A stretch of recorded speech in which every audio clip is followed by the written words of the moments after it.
Welcome to another edition of You and Me and Multiple Sclerosis, and welcome to summer. Now, for those of us in the Pacific Northwest of the United States, it's been cooler than normal up until very recently. I have been hearing, however, that there are record-breaking high temperatures in much of Europe. I know England, I think just yesterday, posted its highest ever recorded temperature. But fear not, I believe that those of us in the Pacific Northwest are about ready to join the rest of you in the heat wave. So the whole northern hemisphere seems to be baking right now. I had actually initially started to make a very different video, but this morning I got the latest newsletter from Dr. Gavin Giovannoni, who addressed this idea of the heat and multiple sclerosis in a way that I hadn't seen before. This is something that you can share with others, because one of the most frustrating aspects of multiple sclerosis is that it's very difficult to help others understand what it really is like for someone with multiple sclerosis. Our bodies just respond differently to things, and even if there's no visible sign, it's still there. Many of us, from an early time in our journey with multiple sclerosis, have had some problem with heat sensitivity, whether it was fatigue, whether it affected our eyesight, whether it affected our muscles, whatever it might have been. We've been dealing with this for quite some time. The scientific name for that is Utoffs phenomenon. And according to Dr. Gavin Giovannoni, I will go ahead and just quote directly from his blog post. Wilhelm Uttoff was a famous German professor of ophthalmology who described temporary visual loss associated with optic neuritis linked to physical exercise.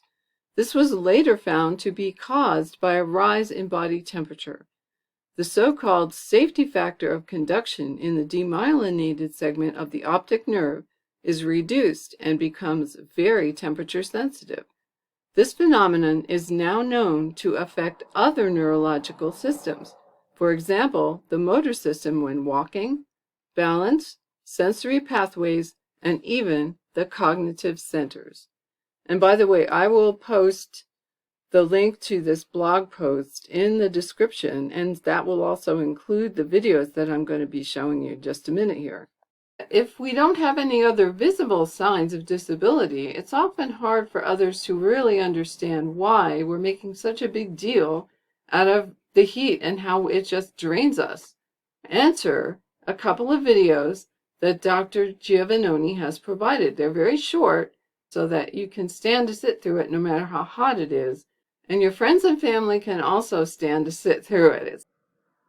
And I'll continue to quote from the article. In the two videos below, you can see a recording of electrical conduction down a myelinated nerve.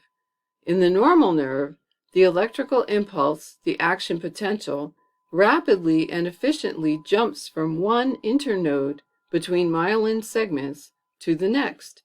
This illustrates why we have myelin to allow the energy-efficient and rapid conduction of electricity down our nerves.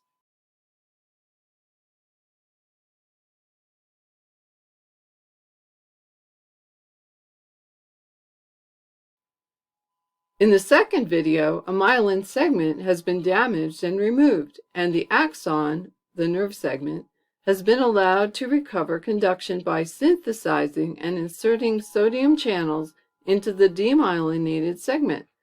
The conduction across this demyelinated segment is very slow and precarious. You can get an idea of how energy inefficient conduction is across this segment, and explains why it takes so much more energy for someone with multiple sclerosis to complete a task compared to someone without MS. Imagine if this process is occurring across many different neuronal systems in your brain and spinal cord. This explains why patients with multiple sclerosis often find cognitive and physical tasks exhausting.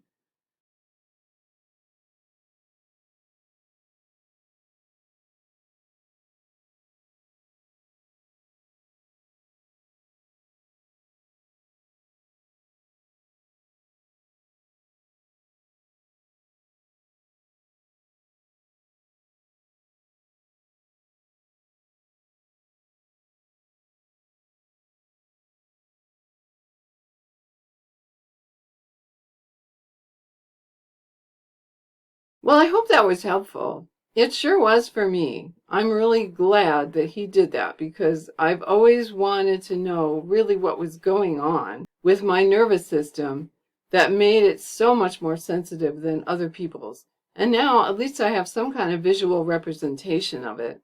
And I hope that you can use this to help others understand a little bit better too. And as far as keeping cool, we just have to do everything that anyone else would do. Drink cold beverages, try cooling vests, take cooler showers, fans, air conditioning, although as Dr. Giovannoni counsels, be a little bit mindful with air conditioning that the power grid may not be able to handle everybody turning on their air conditioner and leaving it on all day. If you have some good strategies for keeping cool in the heat, let me know in the comments below. It would be wonderful to share those with other people as we all suffer through a very, very hot summer. Well, in the meantime, take really good care of yourself, especially good care of yourself in this weather, and I'll see you again in my next video.